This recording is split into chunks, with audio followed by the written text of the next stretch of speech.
KCR కనుసన్నల్లోనే phone tapping, నత్తనడకన సాగుతున్న tapping case, BRS Congress మధ్య match fixing, BJP MP Etela Rajender ఆరోపణలు. ఇక బీజేపీ వాళ్ళు ఏమంటారు, బీఆర్ఎస్ కాంగ్రెస్ అంటారు, కాంగ్రెస్ వాళ్ళు ఏమంటారు, బీఆర్ఎస్ బీజేపీ అంటారు, బీఆర్ఎస్ వాళ్ళు ఏమంటారు, మాకు సంబంధమే లేదు, మేము చేయలేదు అని చెప్పి వీళ్ళు అంటారు.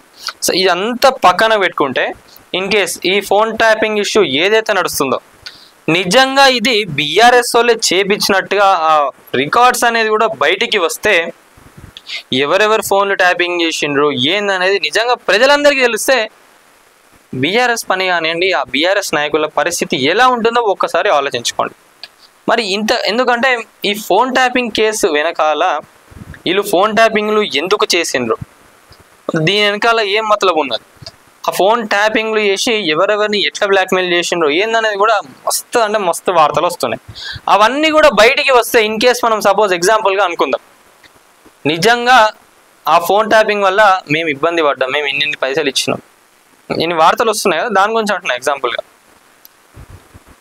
మా ఫోన్ ట్యాపింగ్ చేసి మమ్మల్ని ఇట్లా బ్లాక్మెయిల్ చేసి మా దగ్గర ఇన్ని వేల కోట్లు 100 కోట్లు నొక్కేసిండ్రు, వాటినే మళ్ళీ పార్టీ ఫండ్లో మార్చుకున్నారని చెప్పి కూడా మస్తు వాదనలు వస్తున్నాయి. ఇవన్నీ కూడా నిజంగా బయటికి వస్తే బీఆర్ఎస్ పని ఎలా ఉంటుందో ఒక్కసారి ఆలోచించుకోండి.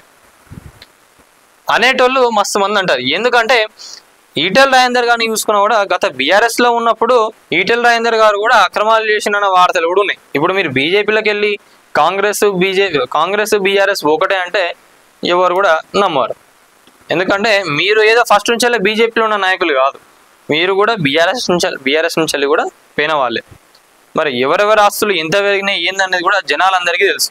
తెలంగాణ రాకముందు, తెలంగాణ వచ్చిన తర్వాత ఎవరి ఆస్తులు ఎంత పెరిగినాయి, ఎన్ని వేల కోట్లకు మీ ఆస్తులు పోయినాయి ఏందన్నది కూడా ప్రతి ఒక్కరికి తెలుసు. అదే అంటున్నా, ఇన్ కేస్ ఒక్కసారి మీరు చేసిన అరాచకాలు కానివ్వండి, మీరు చేసిన ఈ ఫోన్ ట్యాపింగ్లు, మీరు చేసిన కబ్జాలు, మీరు చేసిన అవినీతి అన్నీ బయటికి వస్తే మీరు ఇప్పుడు ఏమనుకుంటున్నారు, మాకు చాలా ఈజీ, వచ్చే ఎన్నికల్లో మళ్ళీ మా ప్రభుత్వమే వస్తుందని చెప్పుకుంటున్న వాళ్ళు ఎవరైతే ఉన్నారో వాళ్ళందరి పరిస్థితి ఎలా ఉంటుంది అనేది ఒక్కసారి ఆలోచించుకోండి.